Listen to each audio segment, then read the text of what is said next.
Muito bem, amigos do Notícias Agrícolas, de volta com vocês, com muito prazer para nós voltarmos a fazer a análise semanal sobre a gestão financeira que nós estamos sempre levando aqui aos amigos produtores através do Notícias Agrícolas e através do nosso amigo Paulo Roberto Nicola, de Santiago, que já está conosco ao vivo. Doutor Paulo, seja bem-vindo, muito bom dia. Bom dia, João. A ti e aos nossos amigos produtores que estão nos ouvindo nessa sétima transmissão. Isso.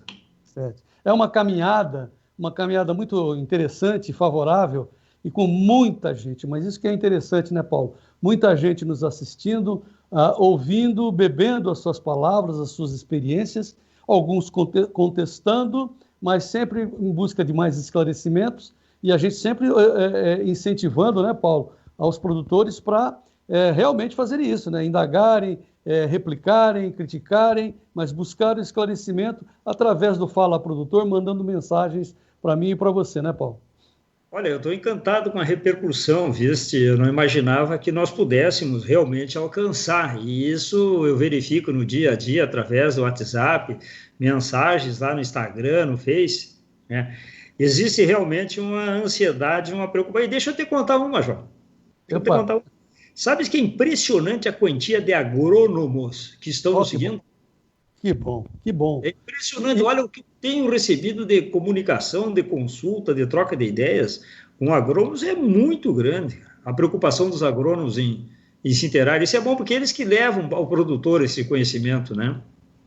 Deixa eu fazer aqui um resumo para quem não conhece a nossa caminhada, né, Paulo? Nós estamos há 7 programas, 7 semanas, portanto, falando das experiências do Paulo Roberto Nicola sobre gestão financeira nas propriedades. Por quê?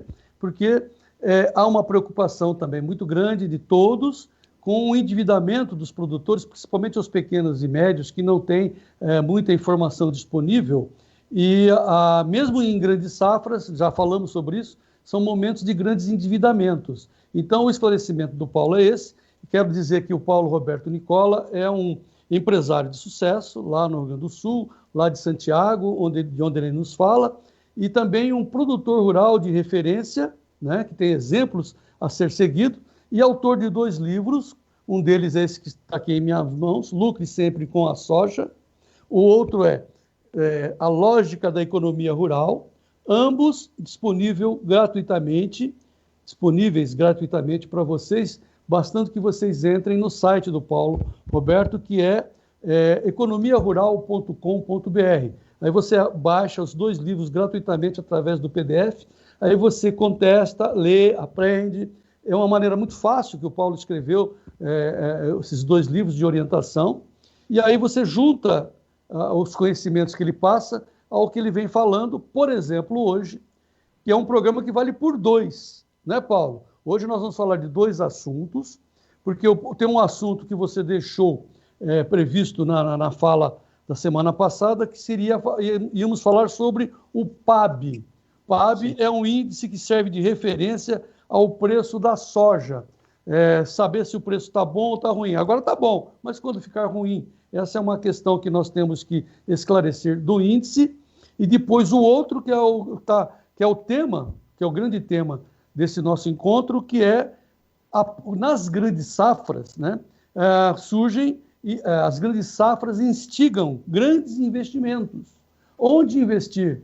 Ou seja, será que o produtor, na euforia, se endivida cada vez mais?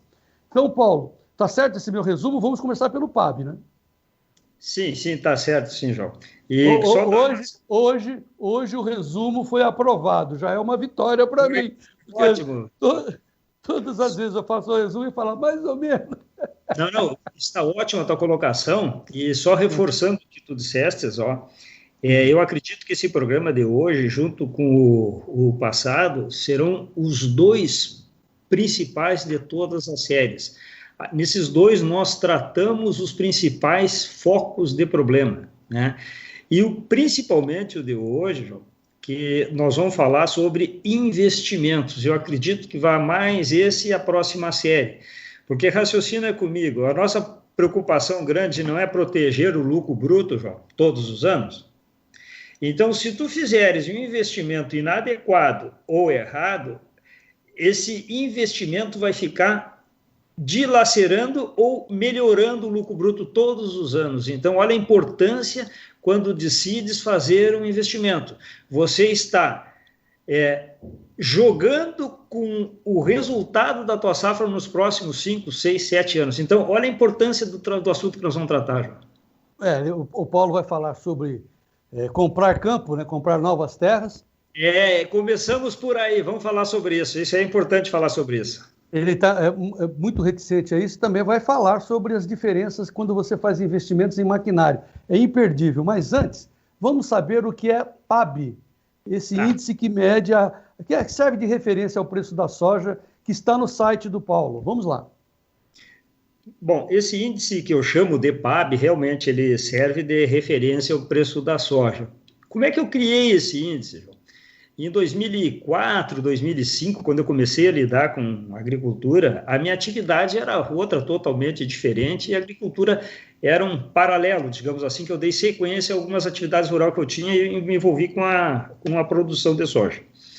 E eu tinha um problema, toda vez que eu ouvia falar em preço de soja, e aconteceu no primeiro ano de seca, eu colhi 24 sacas de soja por hectare já no primeiro ano e o investimento já se revelou um fracasso. E aí eu colhi 24 sacas de soja por hectare e o soja na época valia 40. Consegui equilibrar as despesas dos insumos, custo fixo, mas perdi o ano. Tá? No segundo ano eu fui bem, colhi 40 na época, só que valia 24 soja. Aí eu fui obrigado a segurar o soja, aí eu digo, se eu parar agora, ia ficar um rombo sem tamanho. Sim. Aí eu resolvi focar mais a questão do soja, e aí eu comecei a acompanhar mais a questão de preço e olhar mais. Voltei para trás, para frente, imaginando uma saída e resolvi segurar o soja quase um ano. Digo, vou segurar o que der o soja. E tinha um problema, só que eu nunca sabia o que valia o soja. Te dizem soja vale 40, vale 50, tá bom, tá ruim o preço. Aí eu desenvolvi esse sistema de cálculo, e esse sistema de cálculo ele me aponta o valor real da soja, quanto realmente custa a soja. E eu usei esse índice para mim e deu certo uma vez, 1 ano, 2 anos, 3 anos. Passados 5, 6 anos que eu fui me dar conta que eu era o único que tinha essa referência, que eu achava que deveria ser assim, eu achava que todos os produtores teriam que ter essa referência, porque, claro, eu desenvolvi o cálculo, desenvolvi o raciocínio, e, de fato, que ele começou a tomar corpo, eu vi que era importante, fui registrar. Quando escrevi o livro, eu documentei ele, causou muita polêmica, por todos aqueles assuntos que você sabe, o pessoal relaciona dólar, relaciona prêmio, relaciona um montão de coisa, mas o cálculo do PAB, João, é tipo ovo de Colombo. É muito simples de ver. Então, eu começo divulgando o PAB da seguinte maneira, como eu falei outra vez, ele é um índice, né? Se você entrar no meu site, eu pego o preço base, preço da pedra da Agropan, aqui na região, tá? Então, eu coloco no meu índice o preço de pedra da Agropan, né? E do lado o índice. O índice ele varia, por exemplo, se o índice tiver 1,10, eu estou dizendo o quê? Que estão te pagando 10% a mais do que vale o preço do soja. Ele é a mesma coisa que o FIPE do carro, João. Serve de referência. Se pergunta quanto vale o teu carro, tu vai lá no FIPE ver, né? E esse meu índice te mostra quanto vale o preço da soja na real. Então, se o índice tiver 0,9, eu estou te dizendo que estão te pagando 10% a menos do preço da soja. Até entendido, João?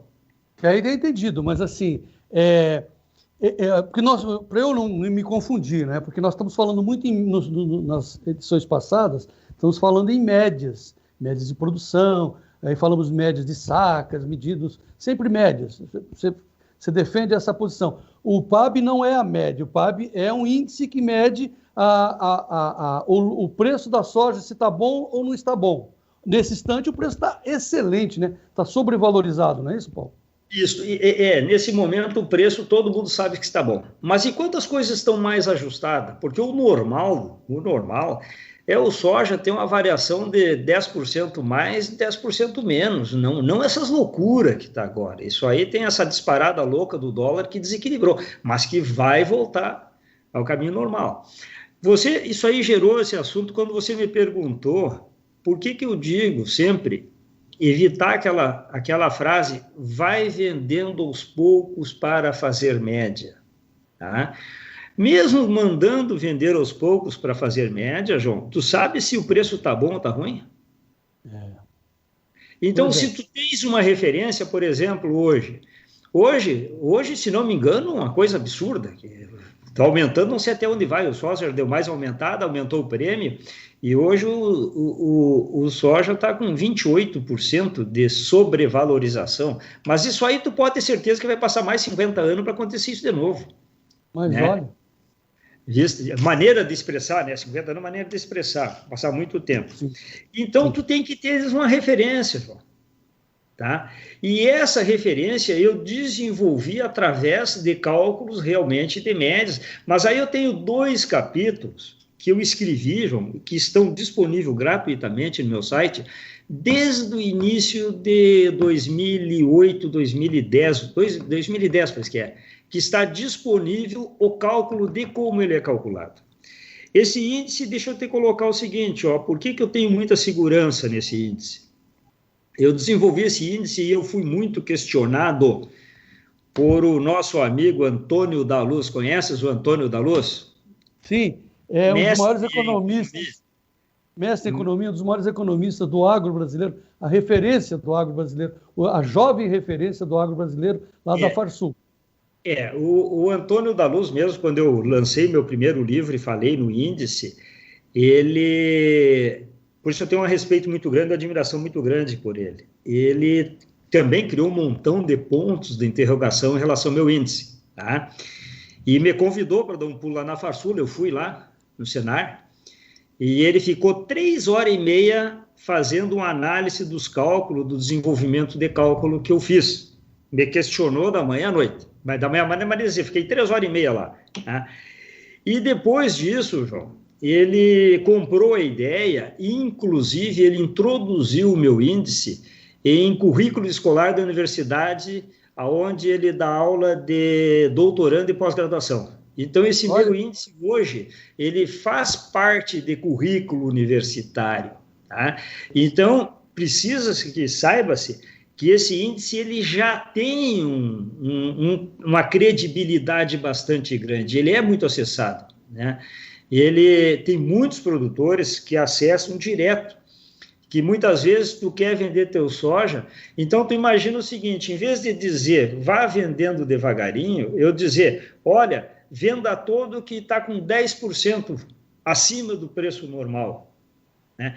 Como eu cheguei a esse cálculo, João, nós entraríamos aí numa discussão muito técnica, muito profissional, né? Estatística, que não é o caso. Mas é importante que o produtor saiba que esse índice ele tem um fundamento. Para o Antônio da Luz, economista rural,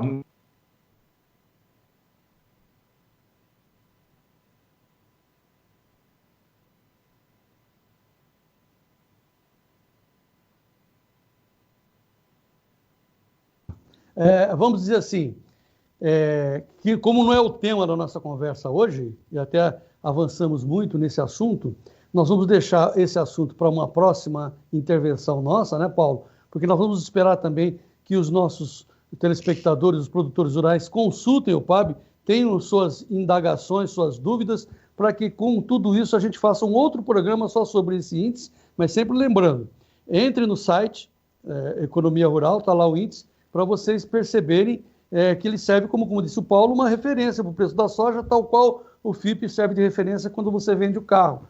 Você sabe já o preço do carro consultando o índice. No caso do PAB, você fica sabendo da lucratividade, da sobrevalorização atual da soja, como disse o Paulo, em 28%. Dito isso, Paulo, como está a soja sobrevalorizada em 28%, na pedra, continua girando aí, eu não sei como é que está aí na... Ela está sobrevalorizada em reais, né, João? É em reais que ela está sobrevalorizada. Então, mas aí na pedra da Agropan, que é a sua cooperativa aí de Santiago, elas devem estar a 110, 112 reais. Hoje, parece que 117, cara. Mesmo? Não, eu não sei te dizer hoje que eu não olhei. Estava 112 a última vez que nós conversamos, 113, né? Sim, tá bom, mas subiu. 117, tá. Mas uma coisa só que eu queria falar sobre a respeito do PAB, viu? Que é simples isso aí. É um preço de referência que é uma ferramenta que tu pode usar o resto da vida.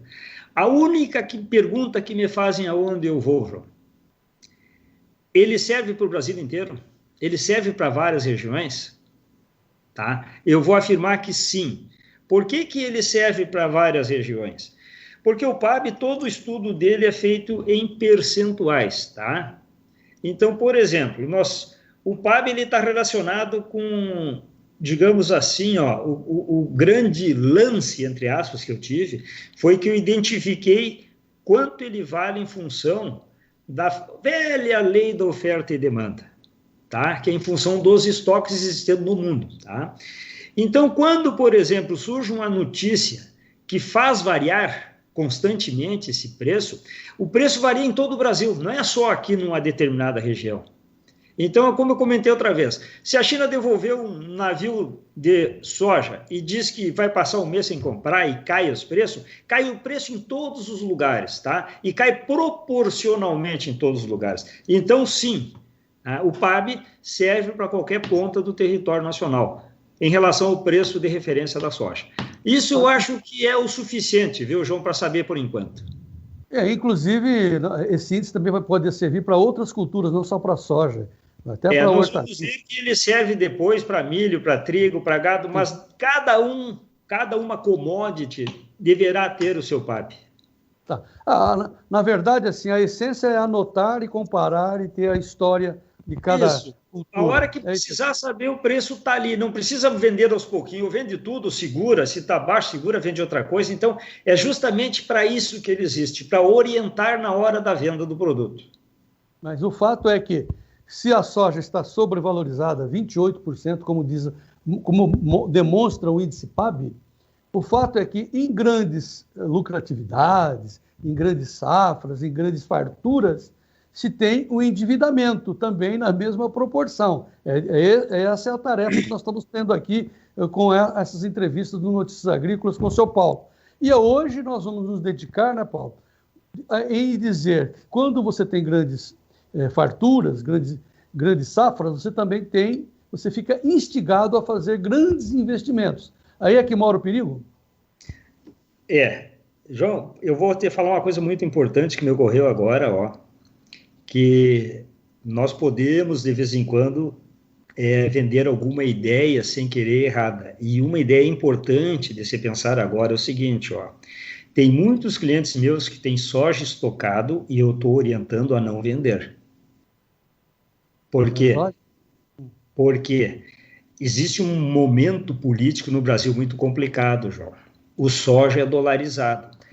Semana passada saiu 6 bilhões e meio do Brasil em dólar para o exterior, porque o real, infelizmente, está sendo muito desvalorizado. O pessoal está muito preocupado com o real. É por isso que o dólar está supervalorizando. Então, tem que se pensar muito bem em vender soja e colocar reais no banco. É um momento muito complexo para se fazer isso. Então, só isso, que, claro, o nosso pequeno e médio produtor não tem com que se preocupar porque não tem soja. Mas eu estou pensando em se vender grandes quantias de soja para aproveitar o preço, mas aí entra em outras áreas, outras situações que tem esse mercado para ser visto. Por que eu estou te dizendo isso, João? Eu tenho muitos clientes meus que lidam com volumes grandes de soja e passam me consultando.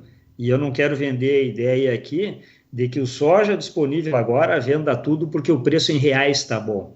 Tem outro lado da moeda essa história, ok, João? Só para não deixar batido isso. Mas recuperando, é que o Paulo sempre está dizendo para se fazer médias e saber dos seus valores e tal, mas em termos de produção, ele tem ensinado, e a prática dele, de reservar 50% para garantir a safra seguinte, e sempre imaginando que você pode ter um percalço de safra, por causa das intempéries climáticas, né?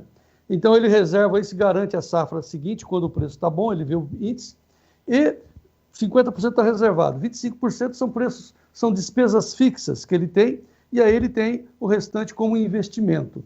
Aí que é que a gente quer chegar. Investimentos, por exemplo, nós falamos na abertura, né? Será que quando tem dinheiro sobrando é bom comprar mais terras, comprar mais campo, Paulo Nicola? Bom, em primeiro lugar, João, vamos falar sobre esse tabu compra de campo. Isso aí não existe mais, João.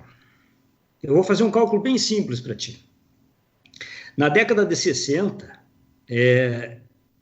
a commodity que explodiu a agricultura e que deixou grandes fortunas foram o trigo, né?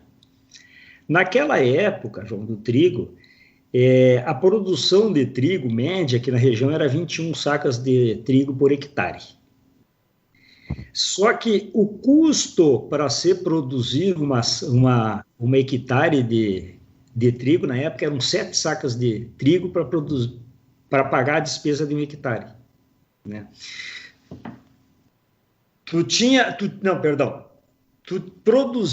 Na época, tu produzia 14 sacas de trigo por hectare, tá? Eu confundi agora, era 14 sacas de trigo por hectare a produção, e o custo da lavoura eram 7 sacas de trigo, e te sobrava 7 sacas. Então, tu colhia 14, 7 era o custo, 7 te sobrava. Tu sabe quanto valia o custo da terra naquela época, João? 21 sacas de trigo por hectare. Então, com 3, 4 sacas de trigo, tu comprava a terra que tu produzia, na década de 60. Isso, eu conversei com N produtores da época, que fizeram fortunas em cima disso, inclusive na família teve produtores dessa época, e parece mentira, tu com 3, 4 safras, tu comprava a terra onde tu estavas. Vamos fazer um cálculo hoje, João? Hoje, nós cansamos de falar aqui que me sobra 12 sacas de soja por hectare, né? A terra onde eu tenho propriedade vale 480 sacas por hectare. Eu preciso de 40 anos de produção para comprar terra. Se eu for dono da terra e não pagar arrendamento, eu preciso de 20 anos para pagar a terra.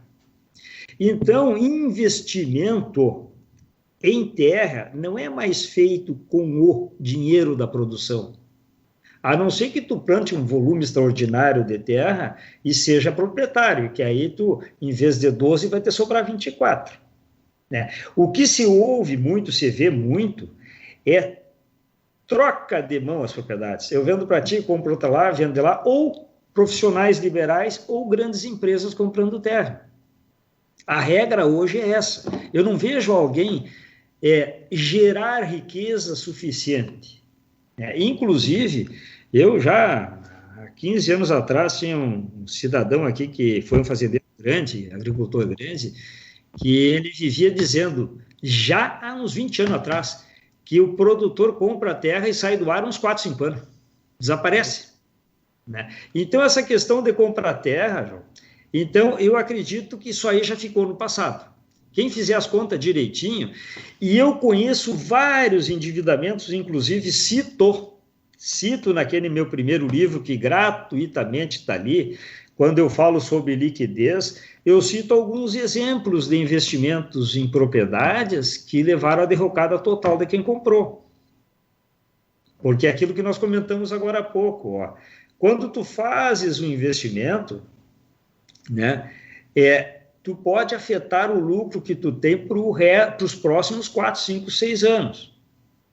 E a compra de terra, olha, é um passo muito arriscado, de tu pensares em pagar com a renda da terra. Mas certo, isso posto, certo, mas isso posto, e como você já explicou como você faz, 50% você já garante a safra seguinte, 25% é custo fixo, aí eu tenho 25% de lucro, tá bom? Que beleza, o que eu vou fazer com esse dinheiro? Né? Vou passear?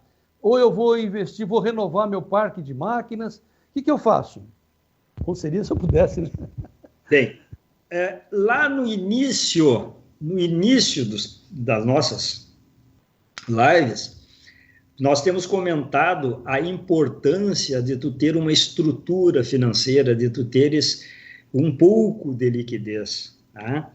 Então, eu enxergo de duas maneiras. Ó. Eu acho que a estruturação financeira tem que estar no consciente do empreendedor. É importante eu esclarecer uma coisa aqui, ó. A diferença entre empreendedor, administrador e investidor. O que é um empreendedor? Né? Tem muito produtor, pequeno e médio produtores, que são empreendedores natos. Eles sobem para cima do trator, eles levam comida para o funcionário lá na lavoura, eles fazem as compras, eles ajudam a colher, eles participam de todo o processo operacional da atividade. Isso aí é a característica de um empreendedor, tá? Que era o que nós tínhamos até algum tempo passado. Né? Depois, tu começa a evoluir, tu passa a ser um administrador. Né? Porque aí tu começas a administrar a propriedade. Né? Tu começa a procurar fazer melhores investimentos, tu começa a administrar melhor a parte financeira, tu começa a se envolver mais com a parte administrativa, então tu passa a ser administrador. Lá adiante, tu atinge um estágio que nesse momento tu pode virar a ser investidor, comprar outra propriedade, botar mais gente a trabalhar, né? Tu vai transferindo o teu trabalho para outros, tá, João? Então, nós temos que ver bem que você, produtor, que é empreendedor, que está envolvido na propriedade, penso eu que o melhor investimento que existe desse lucro que você tem é investir em duas coisas: na estrutura financeira, proteger bastante a estrutura financeira, e o segundo passo, João, é o investimento na terra, né? Nós falamos aqui, e está o momento oportuno de nós falarmos novamente da importância de tu teres uma terra extremamente fértil e produtiva. Né? Eu testemunhei aqui, e eu fui dos primeiros e pratico até hoje, 100% de agricultura de precisão nas terras que eu pago arrendamento, com grandes vantagens. Tá? Eu, inclusive, claro, tenho alguns condicionantes, como eu falei outra vez. Né? Você não pode fazer agricultura de precisão numa área com arrendamento de 3 anos. Tem que esticar no mínimo para 5 anos para você ter o capital de volta. Outra coisa, eu enxergo e comento no meu primeiro livro que a agricultura de precisão não é investimento. Eu enxergo a agricultura de precisão como uma poupança. Eu tenho uma maneira de pensar da seguinte maneira, ó, João. Eu pego a sua terra e faço uma lavoura em cima. E eu coloco a quantia de adubo, né? E eu deixo a terra com uma fertilidade alta, suficiente para praticar agricultura de precisão. Né? E eu tenho um contrato de arrendamento contigo por 5 anos. A maneira que tu não consegue melhorar a estrutura de uma terra de uma hora para outra, que tu leva 4, 5, 6 anos para ir aumentando a matéria orgânica, nível de fósforo, nível de potássio, isso aí é um trabalho que tu vai fazendo lentamente. Da mesma maneira, João, tu não consegue degradar uma terra de uma hora para outra. Então, se eu arrendar uma terra, pensa comigo, se eu arrendar uma terra e eu for entregar daqui a 5 anos e a terra tiver um nível de fertilidade bom, eu posso plantar o próximo ano com 50% do adubo, João.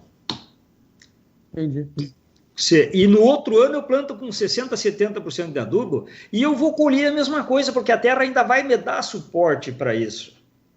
Então, eu conto no meu livro, né, como é que é uma expressão que eu via do seu Formigério, aquele que eu comentei aqui, que é uma pessoa que eu tenho uma admiração muito grande por ele.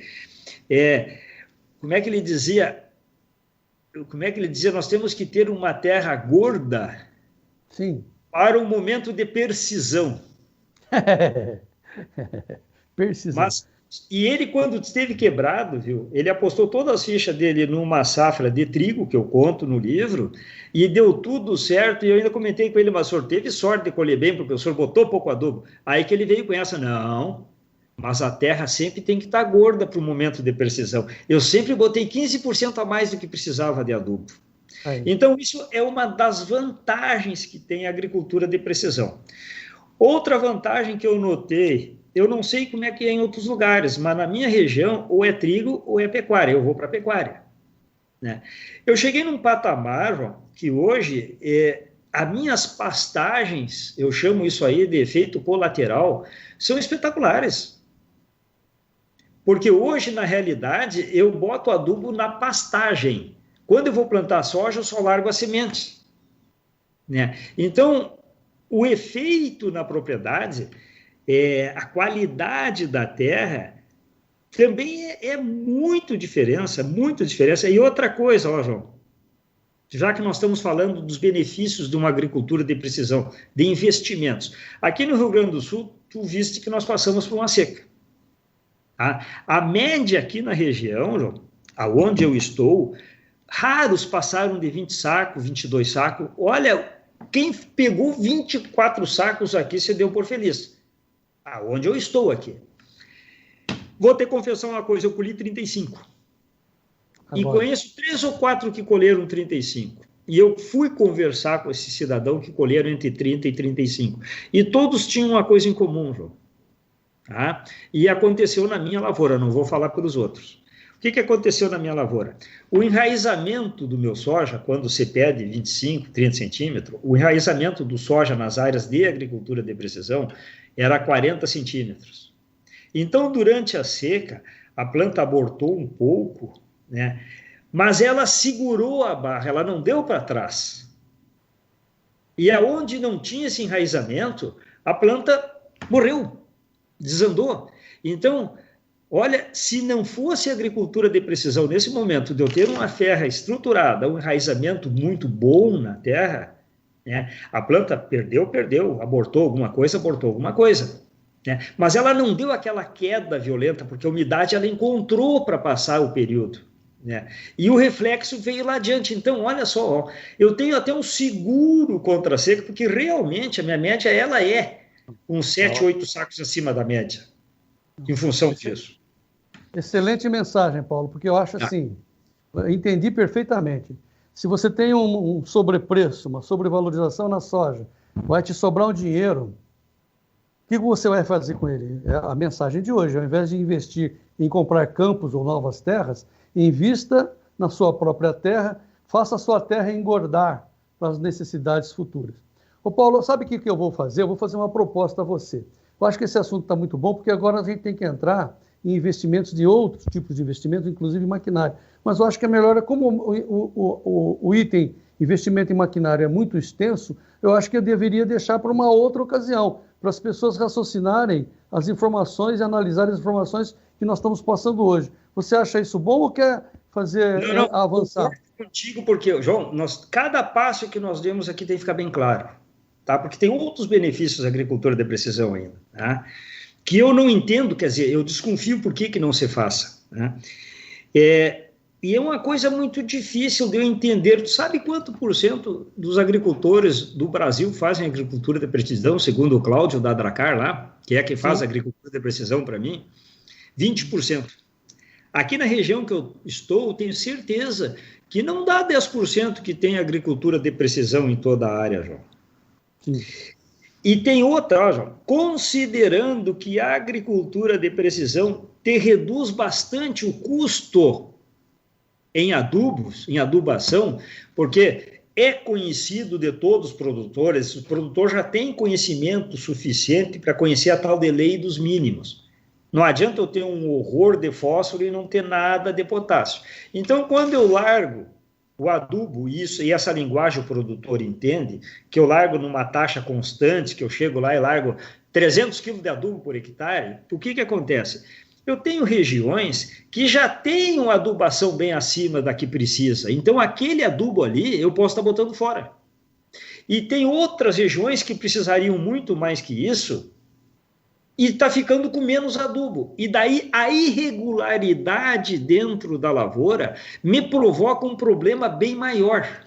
Né? Eu me questiono sempre e não encontrei resposta para que alguém não utilize agricultura de precisão.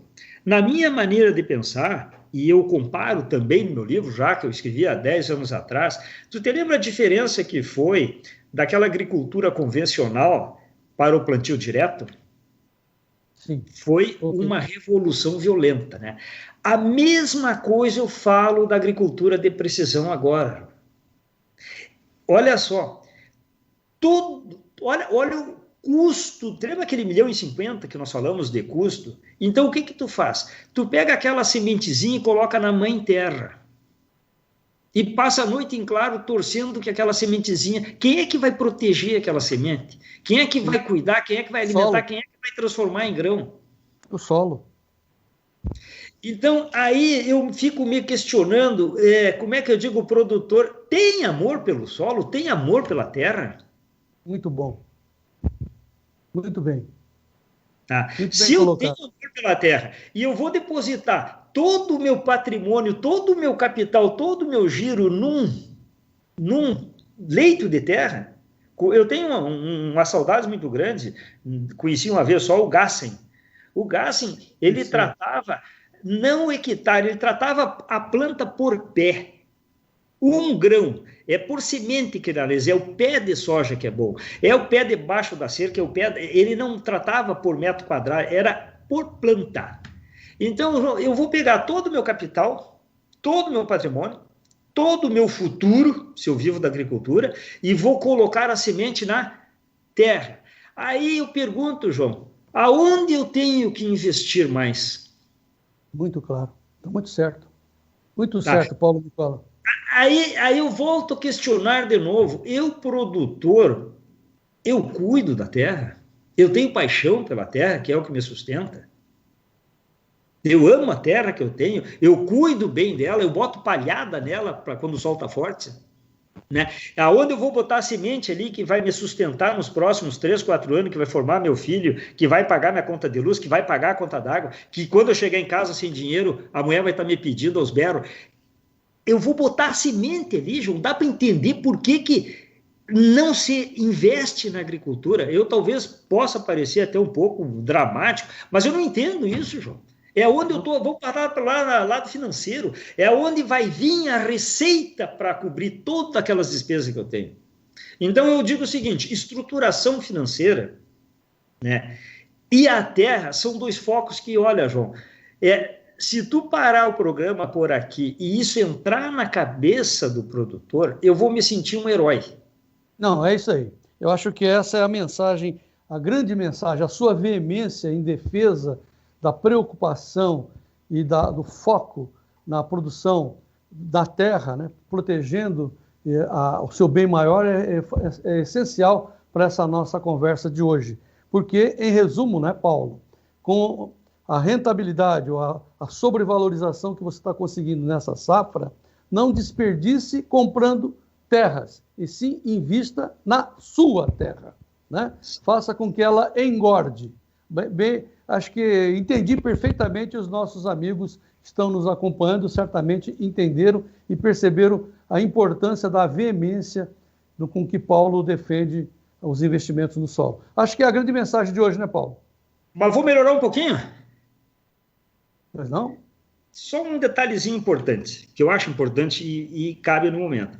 João, sabes por que o produtor na Europa, ele é muito estimado do povo, ele é muito mais estimado, ele é quase que endeusado, assim, ele é o senhor produtor em relação aos olhos do povo, e nós não temos essa cultura? Porque aqui olham o produtor como mais um, e na Europa olham o cara, o produtor, e tem uma explicação bastante lógica, ó, João. Pega a França, a Itália, esses países tinham invasão todos os anos, saía um povo, invadia um povo, saía e viviam metido em guerra, tá? Qualquer país que fosse se preparar para uma guerra ou para se defender para uma guerra, a primeira pessoa, as primeiras pessoas que chamavam para conversar eram produtores. Quanto nós temos de comida para aguentar 1 ano, 2 anos, 3 anos, porque as guerras eram muito extensas.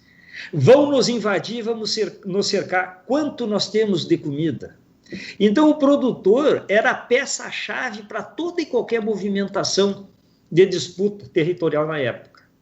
Os incas, aqui na América Latina, eles não depositavam, que até hoje não sabem como é que eles levavam aquelas montanhas de trigo, eles depositavam os trigos acima das nuvens, nas montanhas mais altas, que lá menos umidade, não tem umidade, e se fazia grandes estoques e dependiam dos produtores. Para quê? Quando eles entravam em período de guerra, período de escassezas, que eram invadidos, eles tinham reserva de alimento. Então, a reserva de alimento na Europa, aqueles países que viviam em guerra, dependia muito do dia a dia do produtor. Por isso que eles têm uma política de proteção ao produtor muito intensa lá, porque lá realmente o mundo inteiro vivia em guerra, um invadia outro. A Itália invadiu quase todo aqueles países da volta, depois foram para a Inglaterra vem e invade de volta. E a primeira coisa que tu tinha que saber é quanto tu tinha de alimento para enfrentar essas situações. E aí o produtor desenvolveu esse carinho pela terra, o povo desenvolveu o carinho pelo produtor, e aí tem a história que tu conhece até hoje. Muito bem. Eu acho que é uma história realmente instigante, que fica na memória e que serve para a gente valorizar a nossa atividade, a nossa terra. Então, Paulo, nós começamos falando de índice PAB, focamos no investimento, sim, vamos fazer outras entrevistas sobre esse assunto, mas o importante que ficou para mim, tenho certeza que para o nosso telespectador, é essa sua paixão que você defende com veemência os investimentos na sua terra, no sentido de ficar mais produtivo. Eu acho que ficou essa mensagem, Paulo. Eu te agradeço por hoje. Eu que agradeço a oportunidade, João, e convido novamente os nossos produtores, pequenos, médios e até grandes produtores, porque agora que o PAB está disponibilizado para todos, que questionem, falem que eu esteja errado, coloquem as suas argumentações, mas pensem nisso, né, João? E sim, nós estaremos aqui. Sim, e assim, não se esqueçam, né? Leiam gratuitamente, está ali disponível na Economia Rural, economiarural.com.br, os livros do Paulo, gratuitamente, leiam, absorvam, ouçam as entrevistas anteriores aqui na nossa página de especiais do Notícias Agrícolas. Você entra no menu, né? Você vê lá especiais, você clica em cima, está lá escrito Lucre Sempre com a Soja, é uma sequência, uma página destinada a todas as entrevistas, depoimentos que o Paulo Roberto Nicola nos prestou para ajudar a todos os produtores do meu Brasil. Paulo Roberto, mais uma vez, muito obrigado, parabéns pela sua iniciativa, por essa dedicação à produção de alimentos do nosso país. Paulo. Obrigado, João. E só para deixar bem claro aqui uma coisinha também, a questão do cálculo do PAB, tá? O cálculo do PAB ele está disponível, João, e ali qualquer estudante de segundo grau consegue acompanhar todo o raciocínio do cálculo, não precisa ser doutor, tá? É entrar ali, se você tem o segundo grau completo e o tico-teco mais ou menos calibrado, você vai conseguir identificar todos os passos ali, não precisa ser doutor, não precisa ser médico. Eu consegui uma linguagem, tirar a linguagem técnica fora, deixei uma linguagem bem didática, para que ali, inclusive, está disponível para professores, para universitários, para qualquer tipo de profissional que lide na área agrícola. Meu amigo João, bom fim de semana, muito obrigado. E olha, esse programa passado e o de hoje, que Deus ajude que os produtores olhem com carinho. Um abraço, meu amigo. Estão olhando, viu, Paulo? Estão olhando, graças a Deus. Vamos em frente, Paulo Roberto Nicola. Muito obrigado. Valeu. Muito bem, amigos do Notícias Agrícolas, essa é a nossa intenção, essa é a nossa tarefa, essa é a nossa missão de informar aos produtores e informar bem aos produtores do meu Brasil. Vamos continuar atentos, o Notícias Agrícolas está sempre atento ao desenvolvimento da nossa safra, dos preços, da economia e da vida brasileira, porque aqui a gente defende a prosperidade e a paz do povo brasileiro através da produção de alimentos. Seja o produtor rural mais bem informado do meu Brasil, continue no Notícias Agrícolas e vamos em frente.